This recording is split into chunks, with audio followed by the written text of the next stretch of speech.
ആഫ്രിക്കയിലെ ഏറ്റവും വലിയ രാജ്യം ഏതാണെന്ന് അറിയാവോ? അറിയാമെങ്കിലും ഇല്ലെങ്കിലും നാളെ രാവിലെ ഏകദേശം 10 മണിയൊക്കെ ആകുമ്പോഴത്തേക്ക് സ്വിറ്റ്സർലാൻഡ് അത് അറിഞ്ഞിരിക്കും. കാരണം നാളെയാണ് വേൾഡ് കപ്പ് റൗണ്ട് ഓഫ് 32-ൽ സ്വിറ്റ്സർലാൻഡ് അൾജീരിയ പോരാട്ടം. അൾജീരിയക്ക് ഫുട്ബോൾ എന്ന് പറയുന്നത് കേവലം കളി മാത്രമല്ല, അതൊരു രാഷ്ട്രീയ സാംസ്കാരിക പോരാട്ടം കൂടിയാണ്. ഏകദേശം 100 വർഷത്തോളം ഫ്രഞ്ച് അധിനിവേശത്തിന് കീഴിലായിരുന്നു അൾജീരിയ. അവിടെ നിന്ന് സ്വാതന്ത്ര്യം നേടിയെടുക്കുന്നതിന് മുമ്പ് 1958-ൽ ഫ്രഞ്ച് ലീഗിൽ കളിച്ചിരുന്ന അൾജീരിയൻ ഫുട്ബോൾ താരങ്ങൾ ചേർന്ന് നാഷണൽ ലിബറേഷൻ ഫ്രണ്ട് എന്ന പേരിൽ ഒരു ക്ലബ്ബ് സ്ഥാപിക്കുകയും അതിൻ്റെ പേരിൽ മത്സരങ്ങൾ നടത്തുകയും ചെയ്തു.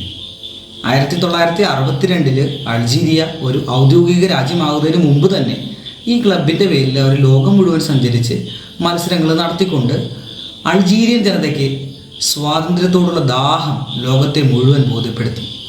ഇത് മാത്രമല്ല, സ്വാതന്ത്ര്യത്തിന് ശേഷം അൾജീരിയയുടെ ഫുട്ബോൾ സ്റ്റേഡിയങ്ങൾ എന്ന് പറയുന്നത് കേവലം ഫുട്ബോൾ കളിക്ക് മാത്രമുള്ള സ്ഥലമല്ലായിരുന്നു.